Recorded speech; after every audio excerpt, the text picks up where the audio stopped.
Lalu apa itu Danantara? Prabowo menyebut arti namanya bahwa daya berarti energi atau kekuatan, Anagata berarti masa depan dan Nusantara merujuk pada tanah air Indonesia.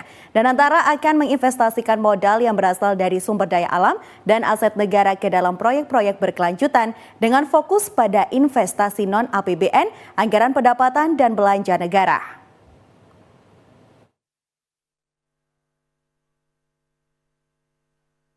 Danantara merupakan singkatan dari Daya Anagata Nusantara. Presiden Prabowo menjelaskan arti namanya, bahwa daya berarti energi atau kekuatan, Anagata berarti masa depan dan Nusantara merujuk pada tanah air Indonesia. Sebagai badan pengelola investasi, Danantara akan menginvestasikan modal yang berasal dari sumber daya alam dan aset negara ke dalam proyek-proyek berkelanjutan. Dengan fokus pada investasi non-APBN, anggaran pendapatan dan belanja negara. Lalu siapa yang ditunjuk sebagai nahkoda Danantara? Presiden Prabowo akhirnya menunjuk Menteri Investasi dan Hilirisasi sekaligus Kepala Badan Koordinasi Penanaman Modal atau BKPM, Rosan P. Roslani, untuk memimpin Badan Pengelola Investasi Daya Anagata Nusantara atau BPI Danantara. Kepala Komunikasi Kepresidenan Hasan Nasbi menyebut Rosan P. Roslani akan dibantu Doni Oskaria dan Pandu Syahrir. Doni Oskaria akan memimpin holding operasional, sedangkan Pandu Syahrir ditunjuk sebagai pemimpin holding investasi.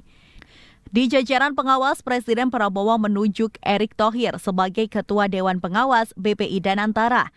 Posisi Wakil Ketua Dewan Pengawas diisi oleh Mulyaman Hadad dan para mantan Presiden RI akan dilibatkan sebagai penasihat BPI Danantara.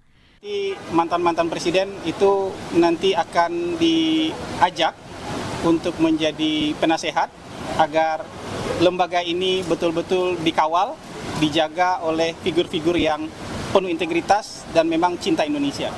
Ini Presiden sudah mencanangkan beliau akan memerangi korupsi, beliau akan menjalankan pemerintahan yang bersih, dan Danantara juga akan dikelola dengan cara yang sama. Ya, pemerintahan yang bersih, pemerintahan yang anti korupsi. Danantara juga dikelola dengan anti korupsi dengan pengelolaan yang juga bersih. Lembaga-lembaga sejenis di luar negeri itu comply dengan aturan bersama. Aturan bersama itu yang ada dalam prinsip-prinsip Santiago.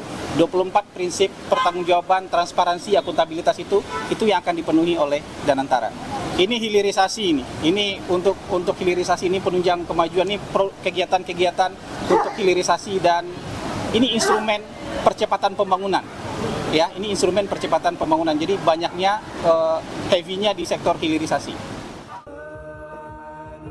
Sementara pada peluncuran Danantara di Istana Kepresidenan Jakarta dihadiri Presiden ke-6 Susilo Bambang Yudhoyono, Presiden ke-7 Joko Widodo, serta Wakil Presiden ke-10 dan 12 Yusuf Kala, Wapres ke-11 Budiono, serta Wapres ke-13 Ma'ruf Amin.